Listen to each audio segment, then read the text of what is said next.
Oh, CinemaWare. Every time I record an episode about one of your games, we're getting one step closer to your demise. TV Sports Hockey is the final game in CinemaWare's TV Sports line, and this one was created explicitly for the TurboGrafx 16. There is no computer version, and not even ports to any other platforms. It winds up in this timeline because it was released in the US sometime in September of 1991, but it eventually reached Japan as one of the very last HuCard releases for the PC Engine on the same day as TV Sports Basketball in 1993. Ice hockey is not a very popular sport in Japan, and since TV Sports Hockey was such a late release, it's all but forgotten. The one comment that I found anyone have about it, in full, was "warukunai," or "it wasn't bad." I'm jumping around in my usual format because TV Sports Hockey is kind of odd. I think it's reasonable to say that in 1991, when it was released, it was a strong contender for the most advanced hockey game ever released. It is dramatically ahead of its time. However, it also is only about 90% of the way to what hockey video games would become in a few years' time. It's so close, with so much overlap, I had to check to see if any of the development staff here wound up working on EA's hockey games. They didn't, but they wound up working on other big sports franchises. There's a lot in TV sports hockey that makes me go, wow, this is really impressive for the time. And a lot that makes me go, oh, you were so close to getting it. There are two different game modes, a tournament where you play all the teams, and an exhibition mode where you play one match. The other option from the main menu is to view the teams, and that just lets you look at the 8 teams in the game and see the stats for their various lines. Every line is rated on speed, strength, stick handling, and stamina.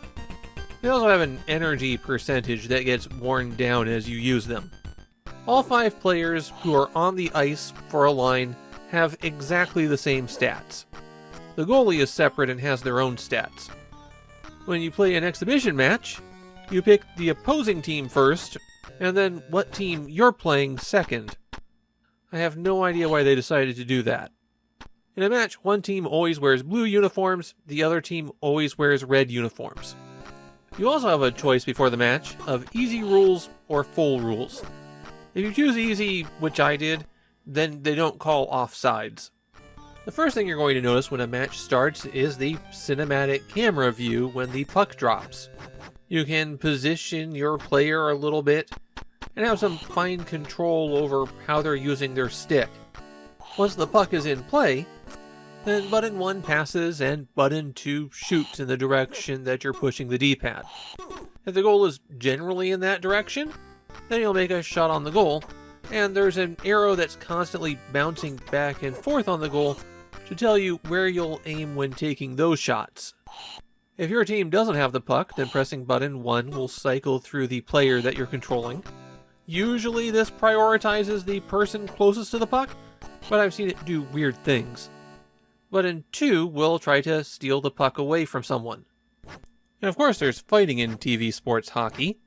I mean, it's a hockey game. The combat system's a little bit weird. You have to press and hold up or down, and then push buttons 1 or 2 to do moves. Button 1 for defense, button 2 to take a swing.